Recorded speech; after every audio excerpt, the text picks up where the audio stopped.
Aujourd'hui, dans À table avec Annabelle, vous allez découvrir le témoignage de Daniel. Elle a passé 25 ans, oui, 25 ans en fauteuil roulant. Et je le dis tout de suite, oui, je spoil, mais le Seigneur l'a guérie, l'a relevée, littéralement l'a relevée. Et aujourd'hui, eh bien, ça fait 3 ans qu'elle marche et qu'elle a été miraculeusement guérie. Mais avec Daniel, on a voulu parler de ces 25 ans, ce quotidien, comment est-ce qu'on fait pour vivre au jour le jour en tant que mère, en tant qu'épouse, mais aussi en tant que fille de Dieu. Et vous allez découvrir Daniel dans toute sa personnalité, une femme déterminée, une femme qui savait où elle allait et qui ne s'est pas laissée aller et qui a laissé finalement le Seigneur agir. Et dans ces 25 ans, on peut se dire 25 ans, mais qu'est-ce que c'est long? Et en 25 ans, on a l'opportunité d'abandonner tellement de fois.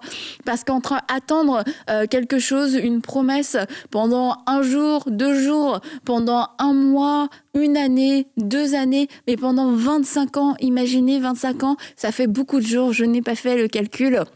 Mais ça fait beaucoup de jours où les bontés de Dieu se renouvellent, mais aussi où nous, on se réveille et on peut oublier que Dieu est fidèle parce qu'on a tout un quotidien autour de nous. Et peut-être que dans votre situation, c'est pas forcément de la guérison dont vous avez besoin, mais il y a quelque chose, il y a un désert, il y a une montagne, il y a un géant. Et ça fait aussi des années que tous les jours, vous voyez cette chose devant vous et je veux vous encourager à ne pas perdre espoir, à ne pas baisser les bras. Et on peut lire ensemble ce passage dans Hébreux 10, verset 35. N'abandonnez donc pas votre assurance qui est porteuse d'une grande récompense.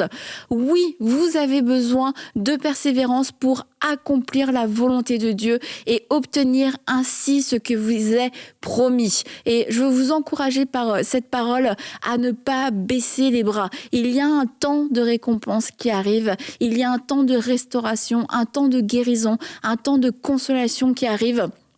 Et on lit au verset 37, « Encore bien peu de temps, et celui qui doit venir viendra, il ne tardera pas. » Celui qui doit venir viendra, il ne tardera pas. Il ne tardera pas à agir dans ta situation. Alors ne perds pas espoir. Daniel aurait pu perdre espoir pendant ses 25 ans, mais elle a continué de croire en Dieu et le miracle est finalement arrivé.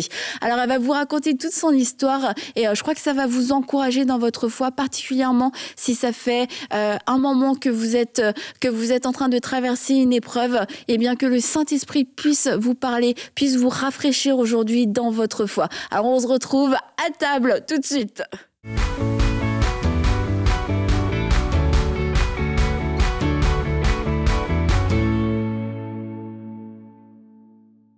Bonjour les filles. Bonjour Annabelle. Heureuse de vous retrouver. Encore et encore. Mais je parle pas de lassitude, hein, c'est une vraie joie renouvelée à chaque fois. Et joie partagée. Oui, joie partagée. C'est tellement beau, Stéphanie. On a eu un beau témoignage dans notre dernier podcast avec Nicole. Et aujourd'hui, on va encore avoir un autre très beau témoignage. C'est une histoire que je trouve encore une fois être hors du commun. C'est l'histoire de Daniel qui est resté 25 ans en fauteuil roulant. Wow. Et déjà en soi, 25 ans en fauteuil roulant, c'est déjà toute une vie qui peut être différente de la plupart des personnes. Et il y a tout un quotidien qui est accompagné à ça. C'est pas juste le fait d'être en fauteuil, c'est tout un quotidien que Daniel va pouvoir nous raconter. Mais je casse tout de suite le suspense. C'est que Daniel aujourd'hui n'est plus en fauteuil roulant. Daniel a été guéri et donc c'est encore plus une histoire extraordinaire, une histoire hors du commun. Wow. Mais je pense que Dieu aimerait que ce soit des histoires plus communes, ceci dit. Mais je crois que ça va nous encourager dans notre foi, ça va nous encourager dans la façon dont Dieu veut faire. Et puis si on retient une chose du témoignage de Nicole quand même, c'est que Dieu fait comme il le veut. Et franchement, ça nous dépasse et il le fait mieux que ce qu'on pense. Alors j'ai hâte aussi qu'on puisse découvrir ensemble toute l'histoire de Daniel. Moi, j'ai eu l'occasion de pouvoir en découvrir quelques morceaux, mais j'ai plein de questions pour Daniel. Vous aussi, vous avez des questions. N'hésitez pas à poser vos questions. Et puis, écoutez, je vous propose qu'on puisse tout de suite accueillir Daniel. Vous êtes OK? Oui. C'est bon, Daniel. Hey, salut Daniel. Bien contente de te voir, puis bienvenue à table avec nous pour pour ce moment, pour ce podcast. Et on est très très heureuse de pouvoir être avec toi, puis d'entendre ton histoire, de savoir ce que Dieu a fait. Et tu vas bien ? Je vais très bien, merci. Malheureusement, on ne peut pas lui offrir une petite framboise, un petit biscuit virtuel, mais bienvenue à table. Quand même. C'est vrai, on pourrait faire... On s'excuse, Daniel. Bon, je prends. Ils sont pas virtuels, ceci dit, hein, Stéphanie. Non, ils sont vrais, ils sont vrais, là. Mais je vais manger une framboise pour toi, Daniel. Vas-y. Non, mais... Alors, en plus, c'est mon fruit préféré, donc vas-y. C'est vrai. Alors, où tu habites, Daniel? D'où tu viens? Tu es où? Donne-nous ton adresse exacte, s'il te plaît. Avec ton numéro de téléphone. C'est où exactement? Parce que je pourrais aller lui emporter, tu vois. Tout frais. Oui. Stéphanie, viens, tu es la bienvenue. Vous êtes toutes les bienvenues à la maison. Je suis en Bourgogne, donc du coup, vous seriez très bien sur un espace où la route des vins est prête. Donc, on pourrait vraiment se prendre un temps. Alors, je laisse tomber le biscuit, tu vois, je m'en viens. Stéphanie, tout mon cœur était pur, moi. J'allais juste porter des framboises et des biscuits, puis là, je suis rendue sur la route des vins. Stéphanie est déjà partie. Mais vous accompagner. Alors, Annabelle, il faut que tu en mettes un peu plus sur la table. À table avec Daniel maintenant, moi. Ça pourrait être un nouveau concept, on peut y réfléchir. C'est qu'à table avec Annabelle pourrait se déplacer, tu vois. On n'est pas forcément attaché à cette table-là et on peut aller s'asseoir chez des gens à table. Une belle façon d'accéder chez les autres. C'est pas j'irai dormir. C'était quoi? J'irai dormir chez vous. Voilà, j'irai manger chez vous. Bon, écoute, Daniel, on n'était pas là. On voulait pas s'inviter, mais merci parce que tu l'as fait. C'est ça. De bon cœur, à peine forcé. Non, allez-y. Et Daniel, t'as vraiment une histoire, comme je disais aux filles, une histoire atypique et une belle histoire, ceci dit. Et aujourd'hui, on te voit, t'es super rayonnante, pleine de peps, etc. Et ce serait difficile à imaginer, en fait, que t'as pu passer 25 ans en fauteuil. Franchement, moi, j'ai du mal. Enfin, je te crois, hein, je sais que c'est vrai, mais je trouve que je me dis, c'est fou. Il y a quelques années, ta vie, ton quotidien était totalement différent. Et donc, c'est bien ça, c'est bien 25 ans que tu as passé en fauteuil. Oui, dans quelques semaines, ça va faire 3 ans que le Seigneur m'a fait grâce. Dans cette partie de ma vie, parce que je pense qu'il fait grâce tout le temps. Mais oui, j'ai passé de l'âge de 20 ans à l'âge de 45 ans. Alors, des chiffres ronds, donc ça semble un peu étrange pour les gens. Mais vraiment, à l'âge de 20 ans, je suis tombée malade et à l'âge de 45 ans, j'ai crié à Dieu et il m'a répondu. Ouais, c'est plus que la moitié de sa vie. Hein. Ouais, c'est incroyable. Ouais. En tout cas, on va marcher avec toi à travers ces 25 ans, voir comment ça s'est passé, qu'est-ce qui s'est passé, parce qu'en 25 ans, il se passe énormément de choses. Et t'es maman, t'es mariée aussi. Et tout ça, c'était... tu viens pas de te marier, tu viens pas d'être maman. C'était dans toutes ces années-là, tu étais déjà mariée, déjà maman aussi. Donc, tu vas pouvoir nous raconter ce quotidien, parce que je pense que ça, c'est quelque chose...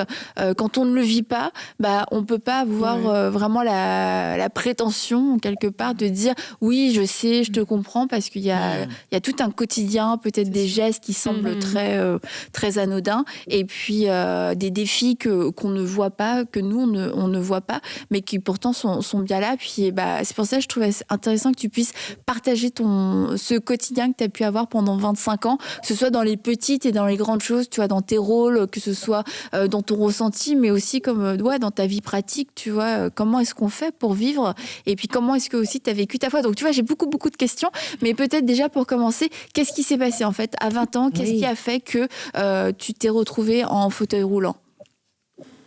Alors, pour commencer, je vais d'abord te dire merci. Merci de m'inviter. Merci de me recevoir, les filles. Je suis super honorée d'être parmi vous et aussi très contente parce que c'est un temps de témoignage. C'est ma vie aujourd'hui. Aujourd'hui, ma vie, mon premier travail, je suis entrepreneur, c'est vrai, mais mon premier travail, c'est de témoigner de ce que le Seigneur fait. Je crois sincèrement que le Seigneur fait des miracles pour tout le monde tous les jours. La réalité, c'est qu'effectivement, on ne le positionne pas forcément comme ça. Mais avec ce que j'ai vécu, je vous assure que le Seigneur fait des miracles tous les jours et dans tous les domaines. Pour te répondre, j'avais 20 ans, j'étais en pleine fleur de l'âge, j'étais en pleine étude de photographie, heureuse. Je venais de rencontrer mon mari. J'étais avoir plein d'envie de voyager, de photographier. Je savais exactement ce que je voulais photographier, ce que je voulais pas photographier. Je voulais faire le tour du monde. Et en même temps, je voulais travailler la lumière. J'ai toujours été attirée par le noir et blanc, par les sépias. Donc je suis une vieille, hein, j'ai quand même 48 ans, donc moi j'étais à l'argentique. Ça, je trouve ça vraiment vieux, ça, Cara. C'est vraiment vieux. Un jour, ça va t'arriver. Ouais, que j'ai Stéphanie. tellement pas hâte d'arriver à ça. Alors, non, mais j'appuie dessus parce que c'est vrai que l'argentique aujourd'hui, c'est quelque chose de compliqué pour les gens. Mais moi, j'ai commencé à l'âge de 16 ans la photo et c'était de l'argentique. C'était pas ce qu'on a aujourd'hui du numérique. Donc, c'était une autre façon de voir et de travailler les choses.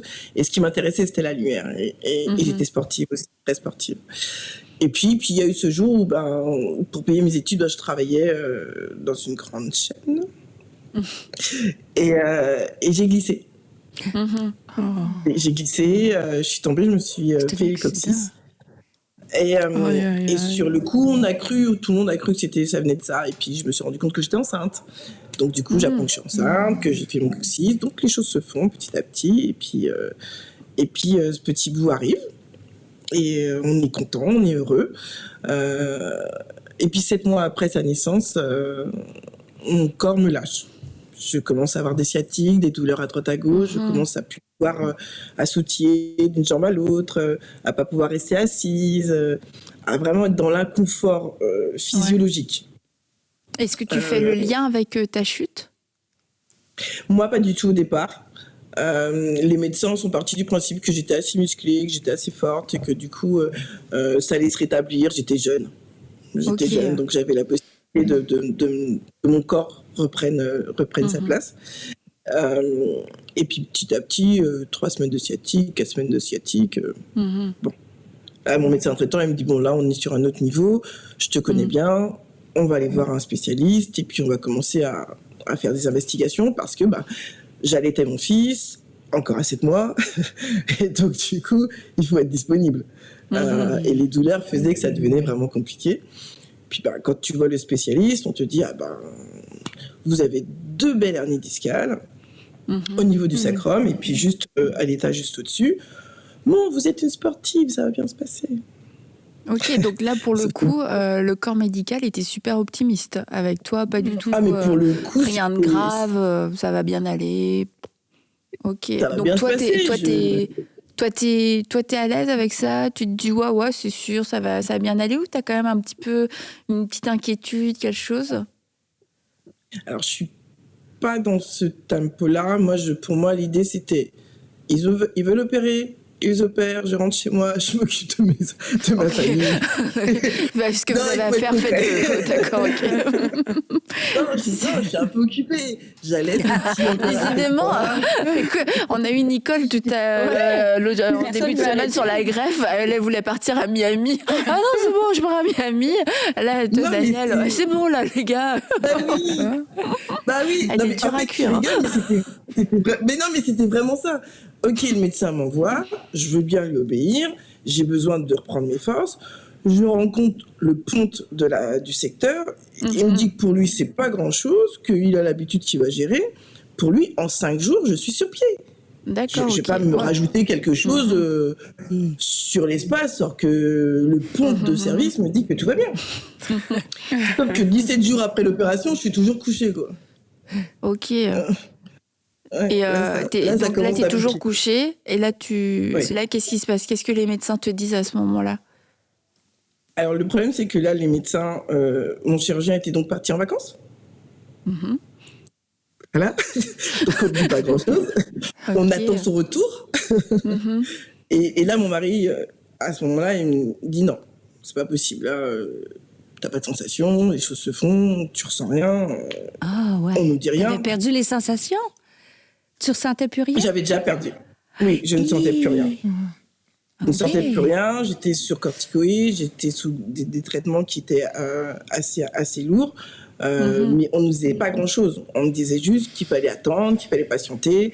Et on mettait tout sur mon état de jeunesse. Mon corps allait se remettre en place, vous inquiétez pas. Voilà. Mais à ce moment-là, il y a une petite alerte qu'on avait eue, c'était quand on avait fait la radio avant l'intervention. Le radiologue a vu ce qu'il en était surpris que je sois debout. À ce moment-là, je marchais avec une béquille, mais j'étais encore debout.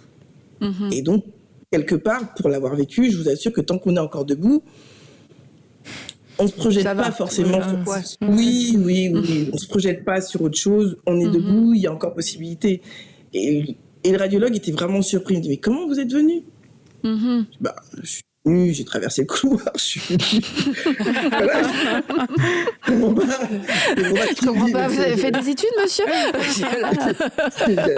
Je suis là devant vous, je suis venu, comme je suis là debout. Il me dit, mais c'est étrange parce que ce que je vois sur les images, en soi, vous ne devriez pas pouvoir être debout. Ah ok, et du coup là, pendant ces quelques jours, enfin c'est plus de 2 semaines où tu n'as pas de sensation et tout, ce que tu te rappelles ces paroles-là ? C'est ça qui me revient. Et là, du coup, on est un peu embêté avec moi parce qu'on se dit, mais en fait, le médecin nous a pas dit tout ça. Et pour nous, on est juste dans quelque chose où ça arrive. J'étais sportive, j'ai fait différents sports, des sports collectifs, et donc du coup tu te cognes, tu tombes, tu machin, tout truc. Donc bon, j'étais tombée aussi, j'avais fait du coccyx, une hernie qui arrive à ce moment-là, pourquoi pas. Enfin, mais pas dans quelque chose d'autre. Ok. Et à quel moment le diagnostic arrive ? Combien de temps après ? Quand mon mari tape du poing sur la table et qui dit qu'il prend sa femme et qu'il s'en va ailleurs. Ah ouais. Wow. Et du coup là, qu'est-ce qui se passe ? Là, on se retrouve dans une clinique en plein Paris avec un autre ponte et quelqu'un qui nous dit, écoutez, là, il y a un problème. La hernie a trop été grattée d'un côté et de l'autre côté, elle n'a pas assez été grattée et elle a repoussé en quelques jours. Et là, on se rend compte qu'il y a un souci. Je vous passe un petit peu. Finalement, le chirurgien est obligé d'opérer 3 fois de suite et puis après de bloquer, de faire une arthrodèse. Donc, du coup, j'ai une plaque au niveau du dos. Mais on est dans une période de vie ici en métropole qui était particulière parce qu'il y avait problème d'asepsie, il y avait problème d'intervention qui se passait mal avec beaucoup de difficultés. La différence pour moi, c'est qu'on m'ouvrait, on n'aspirait pas. Et on est dans tout ce tumulte où on ne sait pas, on s'inquiète, il y a plein de choses qui sont autour. Donc, tu me posais la question, bah oui, la famille s'inquiète, on se pose plein de questions de ce qui va se passer, de comment ça se passe. Finalement, le temps passe et les interventions se succèdent jusqu'à ce que je passe, moi, plus de 2 ans en dehors de la maison, quoi. Wow, plus de 2 ans, et là, ton fils est très jeune. Mon fils est jeune, mon mari a beaucoup de charges, on habite en région parisienne, il faut venir à Paris pour que je ne sois pas seule, il faut s'occuper du petit, il faut continuer à travailler parce qu'il faut de l'argent, quand même. Faut quand même pas oublier. Mais là, pendant ces 2 ans, tu t'enchaînes les interventions. Donc, on se rappelle, tu rentres, c'est la petite opération, 5 jours, c'est bon, t'es debout. Finalement, ça tarde un peu. Et tu demandes. Et là, tu déménages, tu changes de clinique. Et là, tu pars dans une espèce de spirale, Mais entre-temps, là, tu te lèves plus. T'es toujours t'es à l'hôpital, t'es plus debout. C'est qu'après la 3e intervention, je me verticalise à nouveau. Ok. Et donc du coup, le médecin préconise que vraiment je puisse me reposer et je me fais plaisir. Je pars aux Antilles quelques semaines. Oui, c'était long. Oui. Voilà. Mais je rentre, et quand je rentre, quelques jours après, je tombe de ma hauteur. Et genre littéralement, tu tombes littéralement. Je fais 1m72 et je tombe de ma hauteur, et à partir de ce moment-là, je ne reprends pas la verticalité avant. Ok. Avant il y a 3 ans. Donc c'est là vraiment le moment où ça bascule. Ah ouais. Wow. Okay, là, et là, ton fils a quel âge ?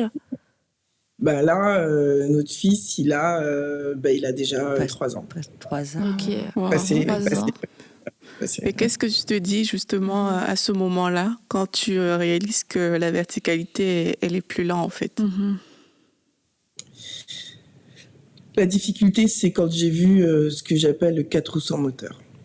Un 400 moteurs? 4 roues. Le 4 roues sans moteur. 4 roues sans moteur.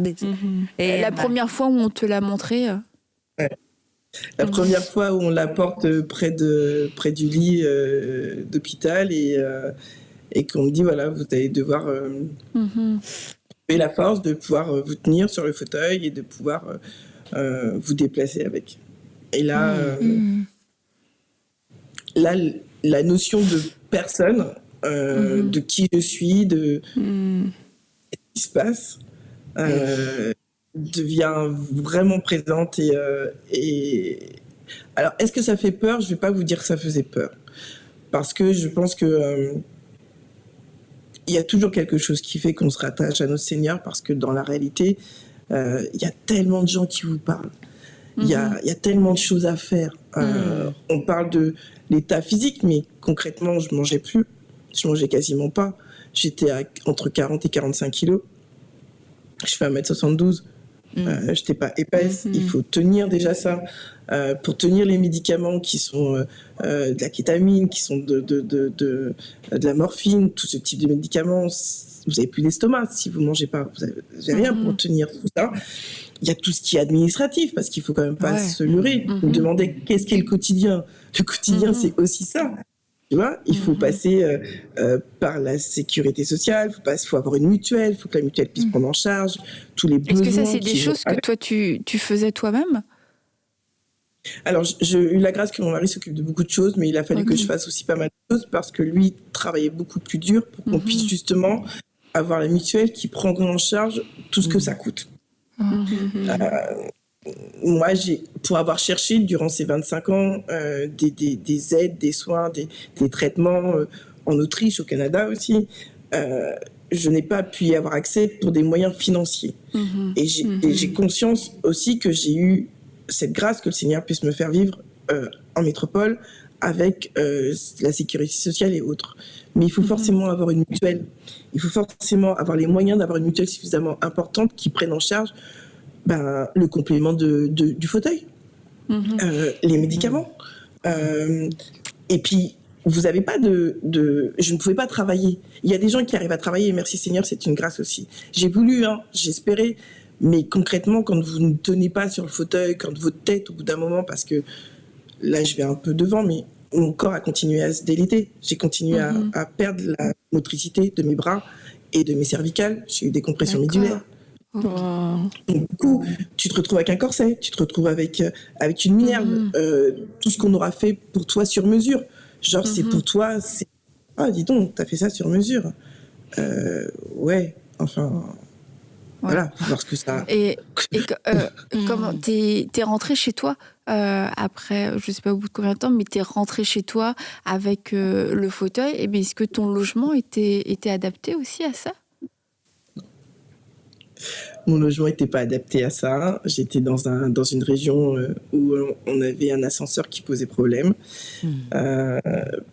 Des fois, pour sortir, Annabelle, les filles, il fallait que j'appelle les pompiers pour sortir de chez moi. Ah ouais. En fait, mon mari travaillait tellement que, si tu veux, à un moment donné, il fallait bien que je prenne par moi-même la nécessité de sortir avec notre fils, de pouvoir, moi, sortir et d'avoir une vie sociale, enfin, en fonction des endroits. Mais pour sortir de l'appartement, s'il n'y a pas l'ascenseur, tu restes enfermé. Et les pompiers, ils venaient? Oui. Ouais. Wow. Oui. Et côté maman, justement, parce que tu parles de ton fils, là, de sortir avec lui, comment t'as fait pour trouver tes marques? Tu rentres chez toi, déjà après tout ce temps passé à l'hôpital, etc. Comment est-ce que t'as fait pour trouver tes marques en tant que maman, pour t'occuper de lui, pour c'est ça les gestes du quotidien, le prendre dans tes bras, tu peux le prendre, mais je veux dire les câlins, tout ça. On a nourri quelque chose où, parce qu'il a vraiment fallu tout changer, le lit médicalisé ne rentrait pas dans la chambre. Donc, je me suis retrouvée à devoir vivre dans le salon. Ok. Wow. Et dès le départ, en fait, tu déplaces ton quotidien avec les autres, la société. Parce que, bien sûr, si tu as ton lit dans le salon, pour recevoir, c'est pas la même chose. Tu comprends? Et le fauteuil, prend tellement de place qu'il ne passe pas forcément dans les couloirs. Donc tu peux chercher à avoir un autre appartement, mais c'est pas pour ça que tu vas en avoir forcément un dans le laps de temps que tu as besoin là. Donc du coup, c'est vrai qu'il a fallu revoir notre position. Et pendant longtemps, on a dû rester dans cet appartement, le temps de trouver, parce que ici, la plupart des appartements qui étaient adaptés étaient en rez-de-chaussée. Et donc beaucoup d'humidité. Il faut savoir que j'ai de l'asthme. Et donc du coup, ça me posait aussi des soucis. Ce qui fait qu'on est resté dans cet appartement pendant un certain temps où il a fallu gérer et se mettre des codes pour aller aux toilettes, parce que du coup, tu rentres dans les WC, parce que c'est très concret, hein. Tu rentres dans les WC en marche avant, parce que c'est pas assez grand. Donc tu fais ton transfert, mais tu peux pas fermer la porte. Si tu pousses le fauteuil pour sortir du WC, comment tu fais pour le récupérer? Donc la porte reste ouverte. La salle de bain, c'est pareil, puisque l'appartement n'est pas adapté. Donc du coup, il y a plein de choses dans la vie de tous les jours qui font que, même si tu cherches à... Dans la société, on dit avancer, à faire le pas de plus, ben, t'es dans le fauteuil. Et ton fils, il le vivait comment de te voir, d'être dans ce quotidien et de te voir, peut-être vivre différemment, de comment il pouvait voir les autres mamans vivre et tout ça?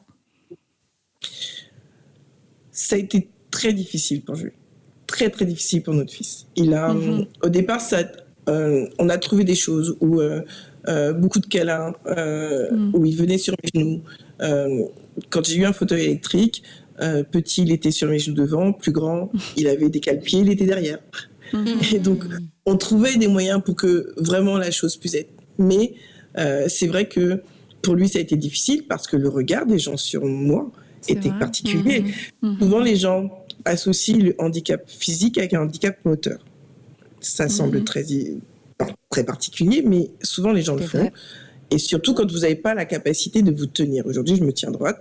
Je n'avais pas forcément cette capacité-là à ce moment-là. Et puis je vous dis, j'étais tellement fine que sur un fauteuil de taille 0, je ne prenais même pas toute la place.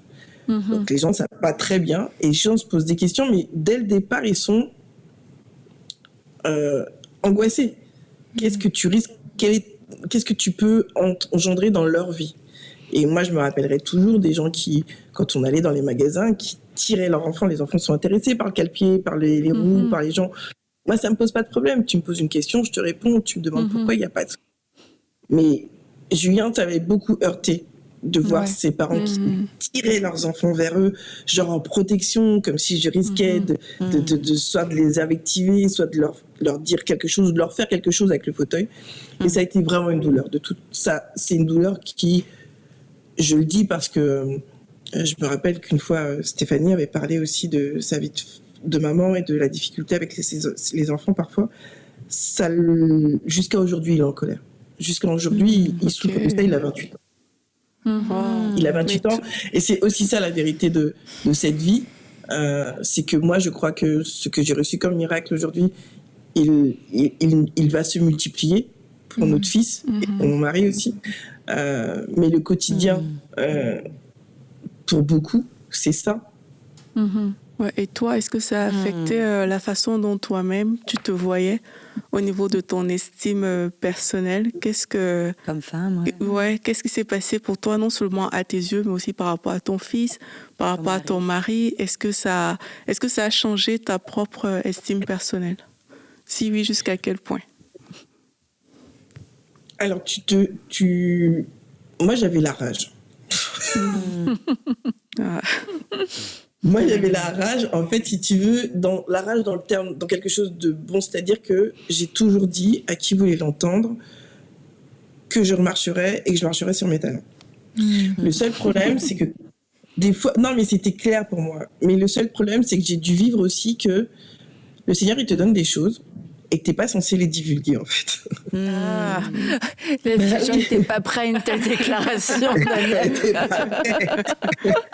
Pourtant, tu les as préparés, hein, parce que on a une photo de toi qui peut être surprenante. Regarde. Waouh! Bah, écoute, tu les avais quand même préparés. Là, t'es toute belle, t'es toute apprêtée, et tu as des talons. Alors que tu es en fauteuil, tu as des talons. Alors, la question, c'est est-ce que il y avait un événement spécial ce jour-là? Oui, c'était pour le mariage d'une de mes petites, comme je dis, une jeune fille qui est encore dans ma vie, qui a cheminé, avec qui j'ai aidé à cheminer dans ce qu'elle traversait. Et elle se mariait, donc on faisait des essayages. Elle avait un petit thème, c'était le rose, et le rose n'est pas forcément ma couleur, les filles, je suis désolée. C'est étonnant. Bon, en tout cas, ce sera un autre sujet. Mais du coup, j'avais dit, ok, c'est pas de souci, on touch, just a touch. Donc les chaussures, des talons à lacets, rose, canon. Mais est-ce que du coup, t'as porté les talons juste pour l'occasion du mariage, ou ça t'arrivait d'en porter à d'autres moments? Ah non, je portais des talons tout le temps, Annabelle. Je n'avais pas jusqu'à il y a 3 ans. Ah mais vraiment, jusqu'à il y a 3 ans, j'avais pas de basket en fait. Ah ouais. Mais non, on pouvait faire. Ouais, je comprends très bien. C'est vrai qu'elle a pas le droit de Merci.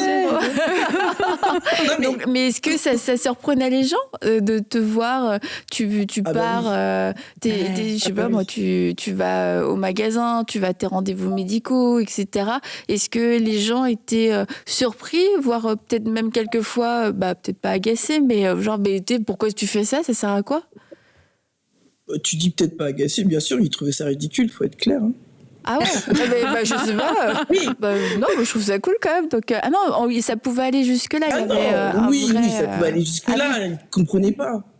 Enfin, moi, dans mon cœur, si tu veux, je me préparais. Oui, je savais pas quand est-ce qu'arrivait mon temps.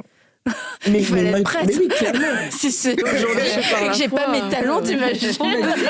Ah non, Seigneur, là, j'ai pas mes talons. Mais oui, en fait, tu me l'as dit. Donc, du coup, effectivement, ça va arriver, je sais pas quand.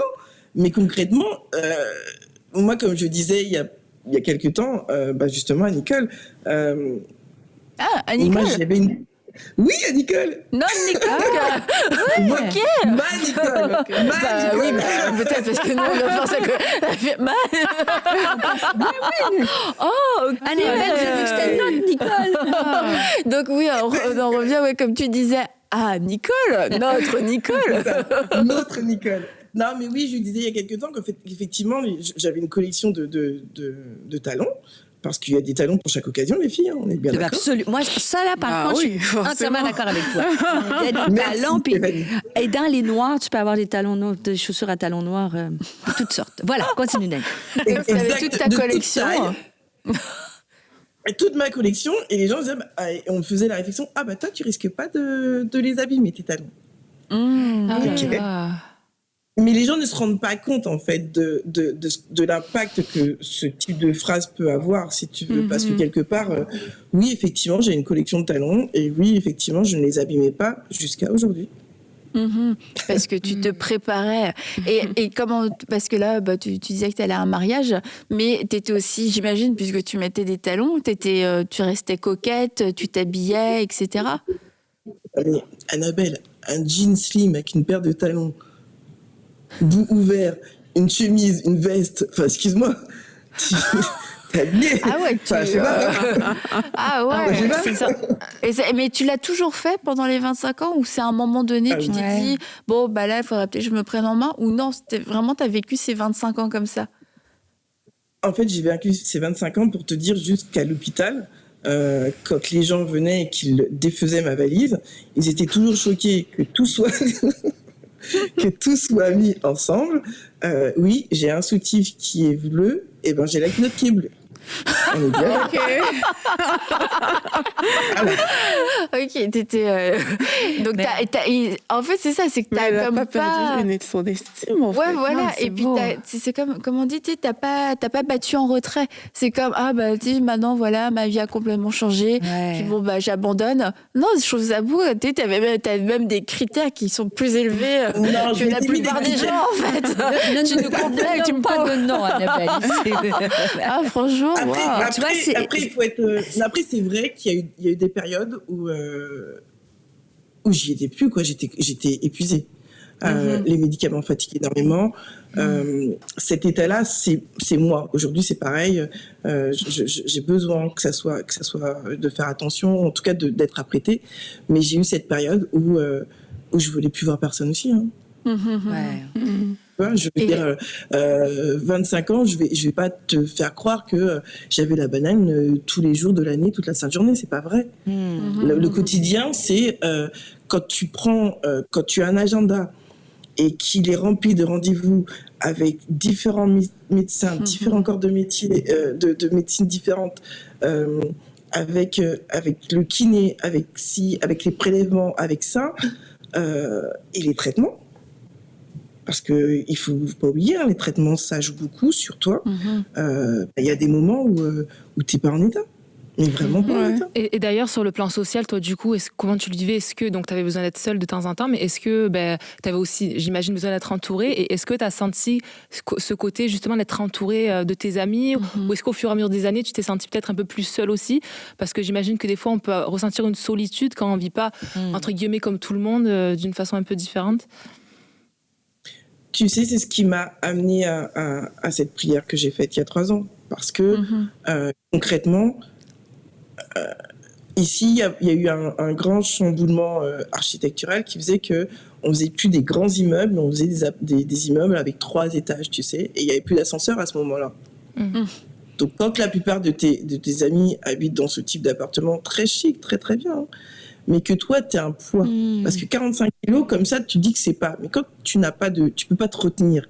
Donc, tu as un poids qui est complètement lâche dans les bras de la personne qui te porte. Et tu finis par le sentir, en fait, que la personne, ça pèse, quoi, tu vois. Au bout d'un moment, tu n'as plus envie de le faire. Tu n'as plus envie de te laisser porter. Et donc, du coup, tu fonctionnes plus forcément avec les gens. Parce que tu n'as plus cet talent à te dire, tu vas aller chez les gens et tu vas être sur un fauteuil. Et comme les appartements, ils sont assez sympas, oui, quand tu es valide. Mais après, tu te retrouves coincé dans un coin. Tu attends que les gens viennent à toi au final, parce que tu peux pas circuler. J'ai une question qui est peut-être indiscrète, mais au niveau du mariage aussi, tu sais, dans ton couple, comment ça se vivait, tout ça? Même si tu avais les talons et le beau jeans et tout ça, là, mais... T'as les talons autant que faire se peut, parce que du coup, tu passes beaucoup de temps à l'hôpital. Mais l'intimité, c'est compliqué, c'est fini. L'intimité, c'est compliqué. La sensation, tu l'as pas. La question du désir, elle est là. Hein. C'est pas le problème, ça. Mais comment tu interagis? Parce que du coup, c'est forcément l'autre qui va vers toi, c'est forcément l'autre qui te positionne, qui fait en sorte que... Mais toi, dans tout ça, t'es limité. Tu vois, et malgré tout, comme dans la réalité, t'as toujours le désir qui est là. T'as la personne qui est toujours là avec toi, qui vient te voir à l'hôpital tout le temps. Mon mari, il faisait un truc avant de partir le matin. On avait un lit, j'avais mon lit médicalisé, il y avait une petite table basse, et tous les matins avant de partir, sur la table basse, il me préparait tous mes repas de la journée. Tu vois? Donc du coup, tu te dis, tu as ça. Mais l'autre a aussi besoin, tu vois, de se nourrir, il a aussi besoin de participer, mais en fait, il fait ça tant que t'es là, et puis après, le reste du temps, t'es à l'hôpital. Et ton mari, justement, est-ce qu'il a eu des périodes où il a été fatigué, ou lui-même, ça a été difficile, parce que tu disais, il travaillait beaucoup, il y avait votre fils, il y avait beaucoup de choses. Est-ce qu'il a pu avoir de l'aide à son niveau? Son caractère un peu taiseux fait que... allez, on y va, on avance. Allez. Oui. Voilà, tu vois, 30 ans. Hein. 30 ans, mais c'est ça qui est exceptionnel en soi aussi, c'est que des fois, on a la foi, on croit, on a l'énergie pour 1 an, 2 ans, 5 ans, 10 ans, 20 ans, 25 ans. C'est... wow. En fait, il faut quand même que je vous dise quelque chose, les filles. C'était peut-être pas prévu, mais dans ce que le Seigneur m'envoie là maintenant, il faut que vous sachiez que moi, j'ai la grâce d'avoir connu le Seigneur. Je suis née dans une famille chrétienne. C'était pas le cas de mon mari. Et il a quand même fallu vivre cette vie d'enfant de Dieu avec quelqu'un qui cherche et qui se pose plein de questions, avec l'Église aussi qui te regarde. Bah oui, le quotidien, c'est aussi ça. C'est aussi ma vie de foi, c'est aussi ma vie de membre ou de participante à une église. Tout ça, ça fait partie du quotidien et ça rentre aussi dans ton processus de personne. Tout à l'heure, on me demandait mais comment est-ce que moi je vivais, comment est-ce que je pouvais ressentir, quelle était ma vision, ma perception sur moi-même. C'est pas forcément simple parce qu'il y a beaucoup de paramètres en fait. Et là, on a parlé pas mal de ton quotidien, mais quand même, je veux pas passer à côté parce que ce serait quand même dommage. C'est que tu as parlé de cette fameuse prière que tu as faite il y a 3 ans, parce que là, tu étais ça faisait 25 ans et tu as fait une prière qui venait du cœur. Et à ce moment-là, les choses ont basculé, donc je te laisse raconter cet épisode. On est il y a 3 ans, aux alentours de septembre 2019, et je fais cette prière au Seigneur et je lui dis, écoute mon Dieu, je t'aime. C'est une chose qui est consciente pour moi, je t'aime. Beau, Oui, parce que ça, c'est quelque chose c'est mon état, j'ai compris, parce que les gens parlent beaucoup, les filles. Franchement, c'est pas facile de recevoir tout ce que les gens disent, mais j'ai compris que c'était pas une punition. J'étais pas punie. Parce que les gens te disent, quelqu'un a dit à mon père un jour, qu'est-ce que Daniel a fait pour que nos prières ne montent pas jusqu'à Dieu? Tu vois, aujourd'hui, j'en parle pour que les gens puissent l'entendre, parce que d'autres ont entendu des choses. Pas parce que je lui en veux, au contraire, je l'aime de tout mon cœur et c'est pas un problème pour moi. C'est juste que quand les situations arrivent, les gens ne savent pas forcément comment réagir. Ouais. Et plutôt que de soit s'en remettre au Seigneur, soit venir tout simplement auprès de la personne, parce que je suis une personne. J'ai beau être malade, je suis une personne, je suis là avec vous, et oui, vous pouvez interagir avec moi. C'est pas parce que vous avez le sentiment que je suis faible de par mon état que le Seigneur ne permet pas que ma tête fonctionne encore, et que je puisse avoir la capacité, la possibilité d'interagir avec vous. Et là, tu as fait une prière, Daniel. Et ça, cette prière-là, elle m'a amenée à un moment donné où j'ai dit, Seigneur, voilà. Il semblerait qu'il y ait des choses qu'il ne faille pas dire. Mais moi, je crois que tu es mon père et je t'aime. Et je te le dis comme je le suis, parce que là, je souffre trop. Je ne comprends plus. Mon fils a déjà 25 ans. La vie tourne. Les gens font des choses. Tout à l'heure, vous me disiez, oui, les gens avancent. Et moi, je me demande, qu'est-ce que je fais là? Et je dis au Seigneur, voilà. Soit tu me reprends, Seigneur, en prenant mesure et cause, que c'est quelque chose qui peut être compliqué à dire, mais je préfère te le dire à toi que de faire n'importe quoi. Soit tu me reprends, soit tu me donnes tout. Comme ça, c'est clair. Oui, je préfère être clair, c'est bizarre. Ça, je pense qu'on l'avait compris. Ouais, un petit truc comme ça. Ouais, un petit léger. Non, mais vraiment.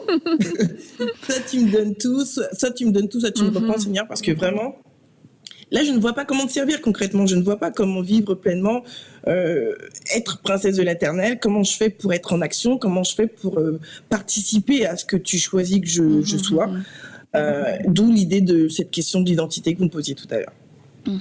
Et du coup, quand j'ai fait ça, j'ai posé.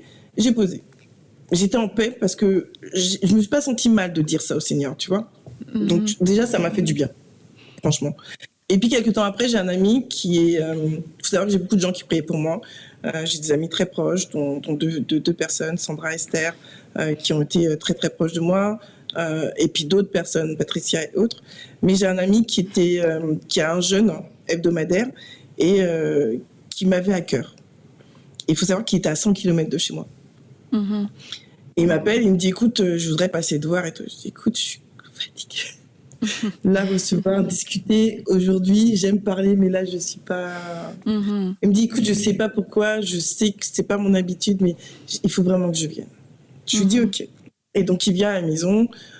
Il faut savoir que je rendais beaucoup. Tu manges pas beaucoup, c'est vraiment très fatigant. Et quand il est venu, j'étais pas très en forme. Et puis finalement, il décide de prier pour moi. Et pendant qu'il prie, il fait monter qu'il faut que je fasse un jeûne de 41 jours.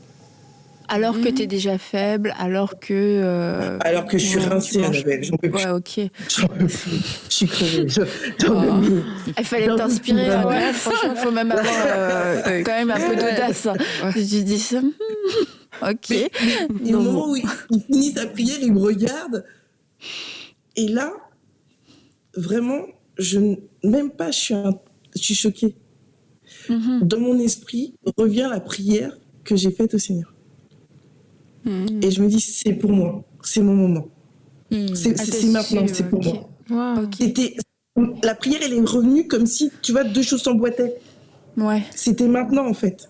Je demandais au Seigneur, Julien me demandait quand, on se posait la question, mais c'était maintenant pour moi. Ça voulait pas dire que j'allais remarcher, attention. Ça voulait dire que j'avais cette intimité avec le Seigneur où j'étais entendue et c'était un instant entre lui et moi. Je savais pas ce que ça allait donner, mais je savais que j'avais besoin. Tu t'es lancée dans ce jeûne. Oui, amen. Rapidement. Oui, amen. Oui, amen. Oui, amen. Okay, donc là, tu commences ce jeûne et qu'est-ce qui se passe en fait durant ce temps de jeûne? En fait, les choses se mettent en place tout de suite, c'est-à-dire que on te dit qu'il faut que tu prennes ton temps et que tu te recules. Là, j'ai prévenu tout le monde que j'étais pas disponible. J'ai coupé le téléphone. Oui, quand même. J'ai coupé le téléphone, j'ai coupé l'ordinateur, j'ai arrêté de regarder la télé. Et j'ai pris un carnet, un stylo et ma Bible. Avec ça, je me suis accompagnée. J'ai quand même gardé mes médicaments. Hein. Faut pas faire n'importe quoi. Mais dans mon esprit, c'était clair. J'ai gardé mes médicaments. J'avais une cuillère de légumes ou un fruit. C'était propre à ce que j'ai reçu. L'histoire, c'est pas de faire pour faire. Hein. C'était propre à ce que j'ai reçu. Merci de le préciser, de le souligner, c'est important. Ouais. Non, c'était... En fait, le Seigneur prend soin de chacun d'entre nous. Donc ça, c'était propre à moi. Les 3 premiers jours ont été très compliqués parce que je suis un bec sucré. Voilà. Donc ça, c'est compliqué. Donc mais t'as tenu 41 jours. Oui, parce que la prière m'a fait tenir.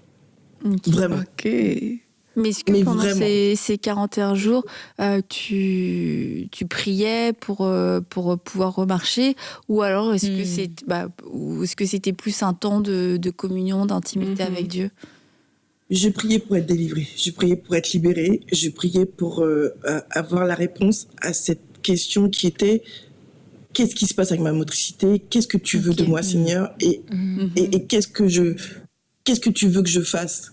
Qui je suis au final sur cette terre, à être dans cet état, à sortir mon muscle fessier pour me piquer toutes les 4 heures, tu vois, à ingurgiter des médicaments, avoir des patchs à droite à gauche. En fait, c'est quoi l'idée? C'était ça. Et là, est-ce que tu as eu des réponses pendant ce temps de jeûne? Durant ce temps de jeûne, j'ai eu 3 choses importantes. La première, c'est le verset qui fait partie de mon travail, c'est à Jean 4,16. Le Seigneur, il te dit: Dieu est amour et il demeure. Et concrètement, il est là. Quel que soit ce que tu traverses, il est là. Tu peux être assuré que des choses que tu n'imagines pas aient un impact dans ta vie, soit tout de suite pour certains, soit plus tard. La deuxième chose, j'ai reçu, c'était que si tu vois le noir, c'est que la lumière de Dieu brille. Concrètement, on ne peut dire que les choses sont noires que parce qu'elles sont éclairées. Si vous êtes dans une pièce et que tout est fermé. Oui. Si tu es dans une pièce et que tout est fermé. Ok, d'accord. Merci. Tu ne peux pas savoir. Tu m'as éclairé dans le noir de. Oui. Tu es dans une pièce où il n'y a pas de fenêtre. La porte est fermée, il n'y a pas de lumière extérieure, il n'y a rien qui se passe. Tu ne peux pas savoir s'il fait noir. C'est parce qu'on t'a dit que, comme tu es enfermé, on te dit que c'est noir, mais c'est pas vrai. C'est la lumière que le Seigneur peut partir. Des fois, c'est tout petit. C'est juste un chat d'aiguille.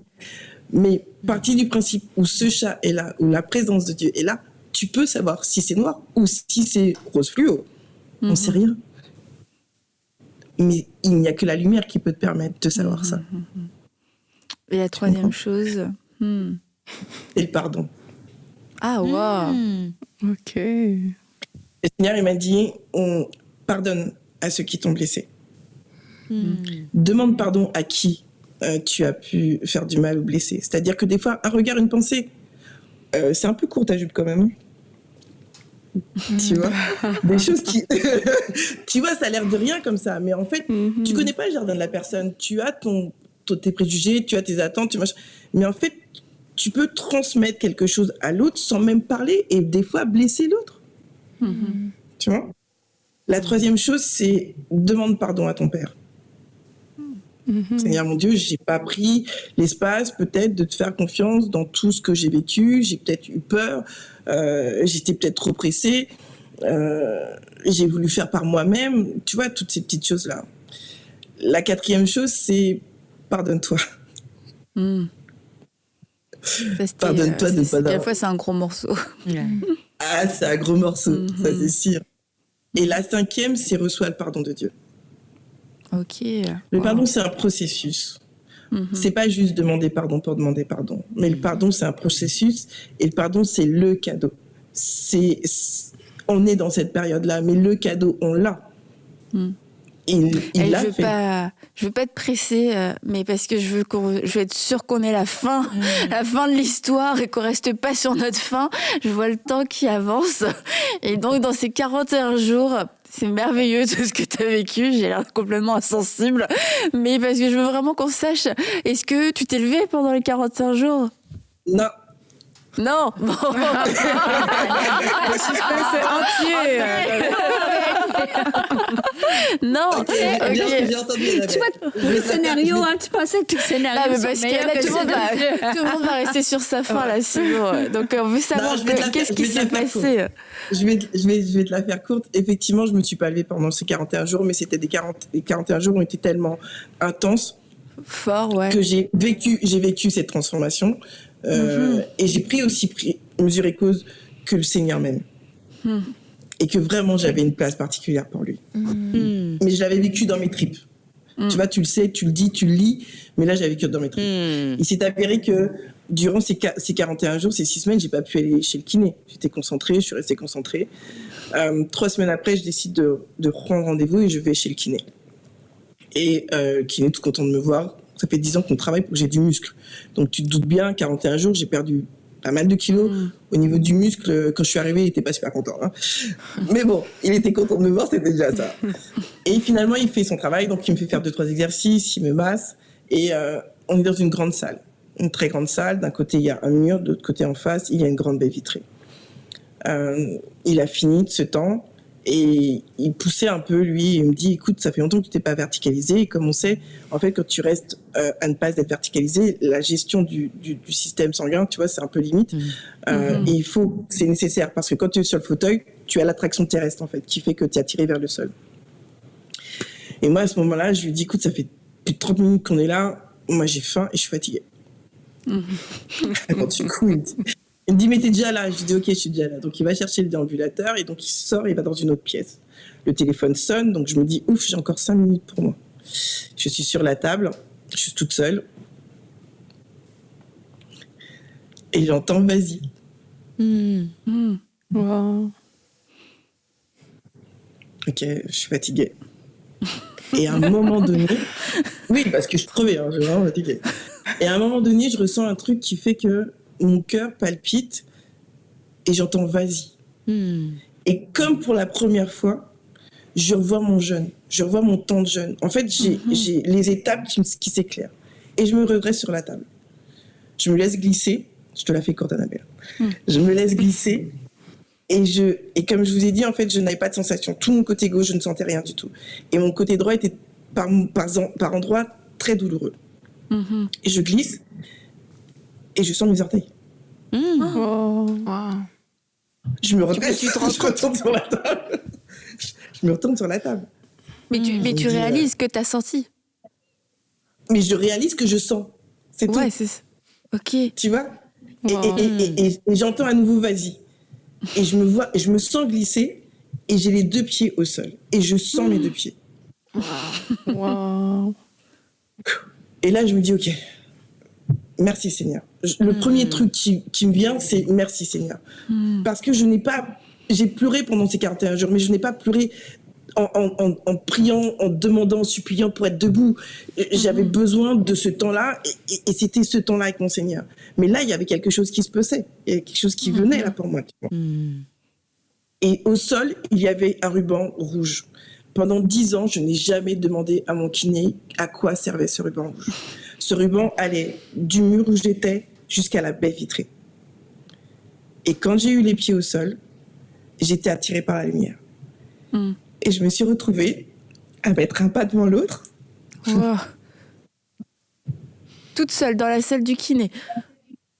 Dans la salle du kiné, comme une personne qui avait bu 6 bouteilles de champagne toute seule. Mais debout. Non, mais on va pas faire croire. Non, mais il y a des choses qui sont comme ça, mais je vais pas faire croire aux gens que je me suis levée, que tout de suite j'avais une super marche, que c'était. Non, bah non, c'est pas vrai. C'est pas vrai. Avec tes talons comme ça, là.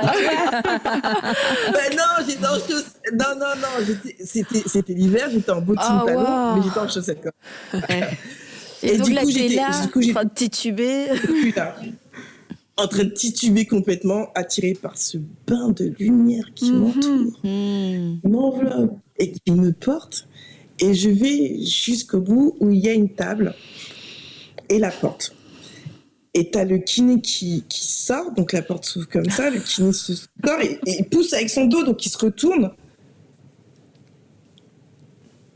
Et on pleure. Et on n'est pas en train de...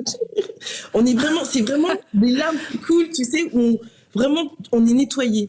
Lui, il allait prendre sa retraite dans quelques jours. Et moi, j'étais debout. Il a compris, lui, tout de suite. Parce que moi, je pense que j'aurais pas compris.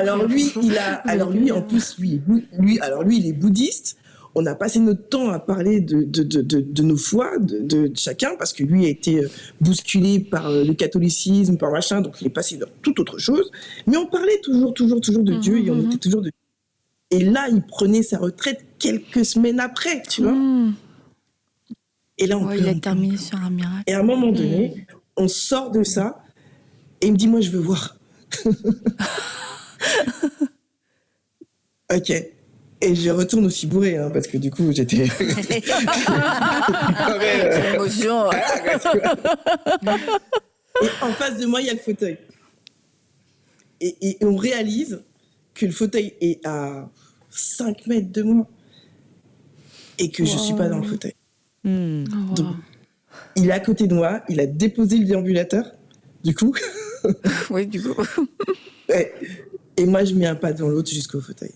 25 ans, c'est long, mais c'est quoi pour le Seigneur quand on a décidé de prendre sa main et de le suivre? Mais quand même, dis-nous comment... Ah oui, bah là, on voit, t'as fait un marathon, après, t'as fait la Parisienne. Quelques temps après, félicitations, franchement. Ça, plus les talons. Mais quand même, je veux le savoir, j'insiste. Mais qu'est-ce qu'il a dit, ton mari? Comment tu lui as dit? Est-ce que t'es arrivé en marchant Alors, il est rentré. Comme d'habitude, il est dans son fauteuil. Il s'est posé dans son fauteuil pour enlever ses chaussures et tout. Je me suis mise à côté de lui avec le fauteuil. Et j'ai enlevé les cale-pieds. Et je me suis redressée. Il a dit quoi? Il a rien dit. Ah, mais j'imagine le choc. Ça y est, c'était ce qu'on attendait. Et sur le coup, c'était juste un temps suspendu. Wow. Et ton entourage, très rapidement aussi, comment ils ont vécu cette nouvelle? On va parler de ma maman, parce qu'elle a toujours été présente. Et ma maman aujourd'hui, elle a 80 ans. Et elle avait prié le Seigneur qu'elle puisse me voir debout avant de fermer les yeux. Et le Seigneur a écouté la prière. Mais merci tellement d'avoir partagé tout ça. Bon, On avait encore quelques questions, mais écoute, au moins on est arrivé. On va aller la visiter chez elle pour c'est te vrai, poser tu nous nos as invités. questions. Excellent. Merci beaucoup, Daniel. On doit te laisser, le temps nous presse. Ouais. Mais écoute, oui, Stéphanie, tu nous as invités, on l'a retenu. Donc merci encore à toi, merci d'avoir été avec nous, de nous avoir partagé ton témoignage. Merci, et oui, Dieu fait de belles choses, Dieu fait des choses extraordinaires. Et après 25 ans, le miracle est arrivé. Ouais. Et c'est beau, comme avec Nicole aussi, on voit que il y a ce miracle aussi de transformation. Ouais, voilà, de transformation. Et Dieu, encore une fois, est tellement généreux. Ah non, c'est pas juste t'as ce besoin-là, c'est en fait t'as des besoins même que tu connais même pas. Et dans ce temps d'intimité, Dieu parle et Dieu fait toutes choses au complet. Et c'est merveilleux. Ouais. Donc les filles, je vous dis à bientôt. Merci encore Daniel. Et à bientôt. Merci, Daniel. Bye Daniel.